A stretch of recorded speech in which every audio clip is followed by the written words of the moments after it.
Hi guys, good morning. So ayan po ang harvest natin sa sitaw na zero chemicals. Ayan, wala pong pesticide, insecticide. Yan po ay 100% organic.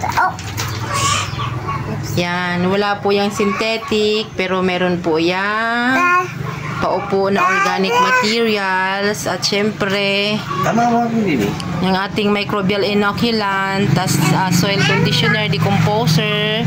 At the same time ay meron tayong root and leaf fertilizer na organic full harvest na siyang mini-maintain natin. So yan yon. Yan yung ating application every after harvest. So yan, nakailang pa-harvest na tayo ngayon. Pang 10 times na natin mag-harvest pero ganyan pa rin kaganda yung ating sitaw. Napakakinis. Halong tumatagal, dumadami, nag-increase tayo. Oo, habang tumatagal nag-increase. Habang tumatagal, dumadami yung production natin. Kaya lang, ang kilo ngayon ay 30 pesos. 40, gano'n na lang ang labanan. Pero no problem kasi mababa naman yung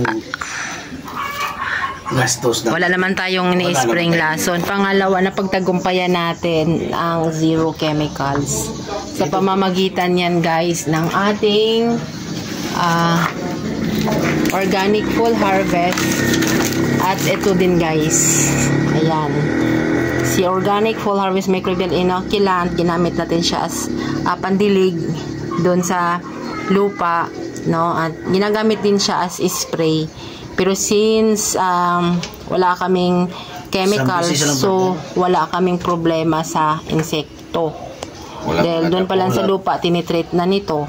Ang pinaka-maintenance talaga natin is ito.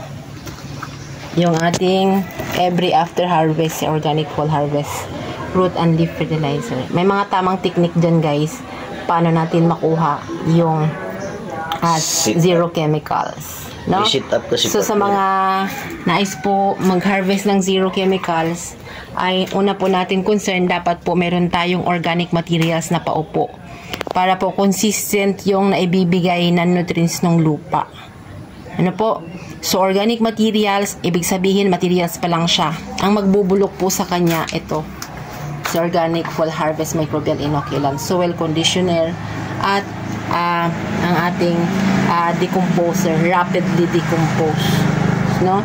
So ayan, so lahat ng bacteria dun sa lupa tinitreat na niya. So wala nang magiging insekto doon sa iyong, wala nang ang insekto kasi yung insekto partner hindi pwede manatili dito kasi anong makuha niyan sa tangkay partner.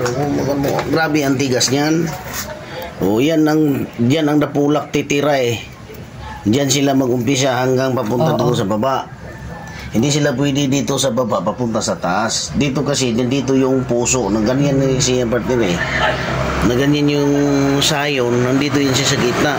Dito ay atakihin ng napulak yan, yung banda. Ito dito yung malalanta kaya hindi magtuloy. Pero paano niya yan partner? Grabe, sobrang tigas yan. Hirap. Kita mo yan partner? Yes. Paano yan? Maghanap tayo ng medyo worse situation dito. Ito partner, ito. Yan Makita mo yan dahil sa mga ulan, mga may tira kasi territory tayo. Pero magtataka ka partner. Magtataka ka dito. Dumiretso siya. Ay bakit ito'y buhay na buhay dito? Pwede pa kung pangpakbit. Dito mo lang putulin dito, mapipipirahan mo pa siya. So ito yung overall harvest natin. Pipilian pa natin yan ng mga mortality. Katulad po niyan, isa yan sa mga mortality natin na may mga tama, no? Pero pag chemical partner, hindi na yan makadiretso.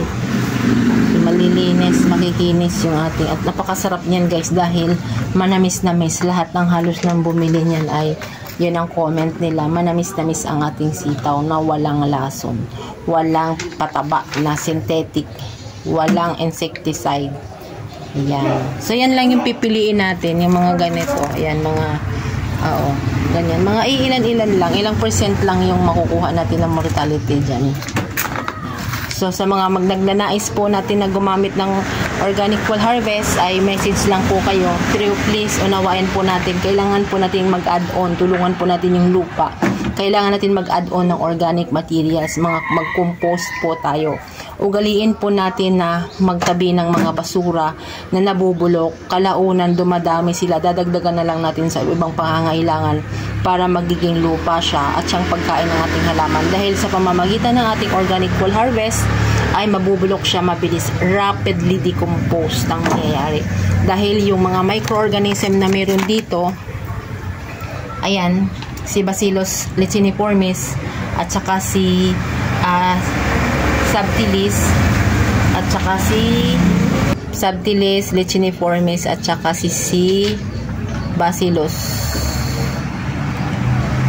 Ayan, so ayan yung mga microorganism na meron tayo. Guaranteed kaya po natin yan sinasabing organic dahil of course dahil po dyan ano po yung mga lastiko yan. So that's it for now guys, follow for more.